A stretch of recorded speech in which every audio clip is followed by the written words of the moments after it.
Esperança da Igreja. Ao olhar ultimamente ao redor em busca dos humildes seguidores do manso e terno Jesus, minha mente tem sido muito exercitada. Muitos que professam estar aguardando a iminente volta de Cristo estão se conformando com este mundo e buscando mais fervoroso aplauso dos que os cercam do que a aprovação de Deus. São frios e formais, como as igrejas nominais das quais estão separados apenas pouco tempo. As palavras endereçadas à igreja de Laodiceia descrevem perfeitamente sua condição. Eles não são frios nem quentes, mas são mornos. E a menos que aceitem o conselho da testemunha fiel e verdadeira, e zelosamente se arrependam e adquiram o ouro provado no fogo, vestidos brancos e colírio, serão vomitados de sua boca. É chegado o tempo em que grande parte dos que uma vez se regozijaram e exultaram em vista da iminente volta do Senhor estão no terreno da igreja e do mundo, que outrora deles escarneceu por crerem que Jesus estava para voltar, e vincularam toda espécie de falsidade para despertar o preconceito contra eles e destruir sua influência. Ora, se alguém suspira pelo Deus vivo, sentindo fome e sede de justiça, e Deus lhe conceder experimentar o seu poder e satisfaz seus anseios de alma, derramando-lhe no coração abundantemente o seu amor, e ele glorifica a Deus com louvores, ele é, por esses professos crentes na vinda do Senhor, muitas vezes considerado iludido e acusado de estar sob a influência do mesmerismo ou de possuir algum espírito ímpio. Muitos desses professos cristãos vestem-se, falam e agem com o mundo, e a única coisa pela qual podem ser conhecidos é a sua profissão. Embora professam estar aguardando a Cristo, sua conversação não está no céu, mas nas coisas mundanas. Que pessoas convencer em santo procedimento e piedade aqueles que professam estar esperando e apressando a vinda do dia de Deus. Segunda Carta de Pedro, capítulo 3, versos 11 e 12. E assim mesmo se purifica todo o que nele tem esta esperança, assim como ele é puro. Primeira Carta de João, capítulo 3, verso 3. Mas é evidente que muitos que levam o nome de adventistas estudam mais para o embelezamento do corpo e para parecer bem aos olhos do mundo do que para aprender da palavra de Deus, como ser por ele aprovados. Como seria se o amorável Jesus, nosso modelo, fizesse sua aparição entre eles e os professadores de religião em geral, como em seu primeiro advento? Ele nasceu numa manjedoura. Acompanhai-o através de sua vida e ministério. Foi um homem de dores e familiar com o sofrimento.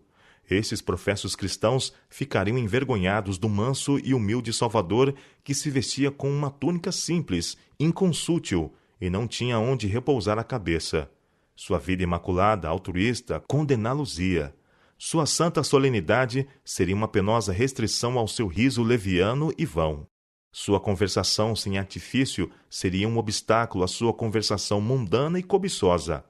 Sua maneira franca e cortante de apresentar a verdade deixaria descoberto o real caráter deles, e desejariam ter um manso padrão, o amorável Jesus, fora do caminho o mais depressa possível. Eles estariam entre os primeiros a procurar apanhá-lo em suas palavras e levar o clamor: Crucifica-o! Crucifica-o!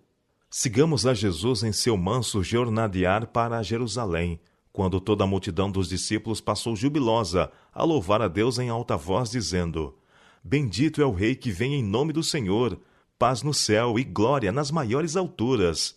Ora, alguns dos fariseus lhe disseram em meio à multidão: Mestre, repreende os teus discípulos. Mas ele lhes respondeu: Asseguro-vos que se eles se calarem, as próprias pedras clamarão.